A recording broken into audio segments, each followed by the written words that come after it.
আমাদের দেশে এখন কাটি করা চলছে। আচ্ছা, কথাটা ভেবে বলুন তো, জিরো থেকে হিরো প্রচুর নেতা আছে। কোনো নেতা কি স্টেজে হাত তুলে বলেছে যে আমরা হিন্দু মুসলিম ভাই ভাই? বলে না।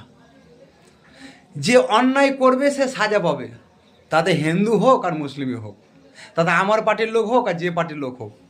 কিন্তু কি চলছে? আছে হিন্দুকে গুতিয়া, আছে মুসলিমকে গুতিয়া, যে শুধু অশান্তি করার সৃষ্টি। কেন ভাই?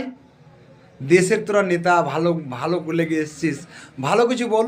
কোনো নেতা বলেছে যে আমরা হিন্দু মুসলিম ভাই ভাই একসাথে থাকবো? কেউ বলে না। খালি গুতে মারারই কাজ। আর মরবে গরিব মানুষেরা। বেশি কিছু বলবো না, কথাটা ভালোভাবে মিলিয়ে নিন। কোনো নেতা কিন্তু বলেনি আজ পর্যন্ত যে আমরা হাত তুলে যে হিন্দু মুসলিম ভাই ভাই একসঙ্গে আমরা থাকবো, যে অন্যায় করবে সে সাজা পাবে। তুমি আমার পার্টির লোক হও, অন্যায় করো, আমি দেখছি, কোনো চিন্তা নাই। এটাই এখন চলছে। ঠিক আছে? আমাদের দেশে এখন কাটি করা চলছে। আচ্ছা, কথাটা ভেবে বলুন তো, জিরো থেকে হিরো প্রচুর নেতা আছে।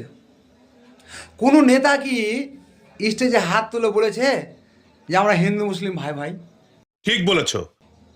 বলে না। যে অন্যায় করবে সে সাজা পাবে, তাতে হিন্দু হোক আর মুসলিমই হোক, তাতে আমার পার্টির লোক হোক আর যে পার্টির লোক হোক। কিন্তু কি চলছে? আছে হিন্দুকে গুতিয়া, আছে মুসলিমকে গুতিয়া, बात तो सही है। যে শুধু অশান্তি করার সৃষ্টি। কেন ভাই? দেশের তোরা নেতা, ভালো ভালো লেগে এসছিস, ভালো কিছু বল। কোনো নেতা বলেছে যে আমরা হিন্দু মুসলিম ভাই ভাই একসাথে থাকবো? কেউ বলে না। খালি গুতে মারারই কাজ। আর মরবে গরিব মানুষেরা। বেশি কিছু বলবো না, কথাটা ভালোভাবে মিলিয়ে নিন। কোনো নেতা কিন্তু বলেনি আজ পর্যন্ত যে আমরা হাত তুলে যে হিন্দু মুসলিম ভাই ভাই একসঙ্গে আমরা থাকবো, যে অন্যায় করবে সে সাজা পাবে। তুমি আমার পার্টির লোক হও, অন্যায় করো, আমি দেখছি, কোনো চিন্তা নাই। এটাই এখন চলছে। ঠিক আছে? ये बड़ी अच्छी बात कही आप।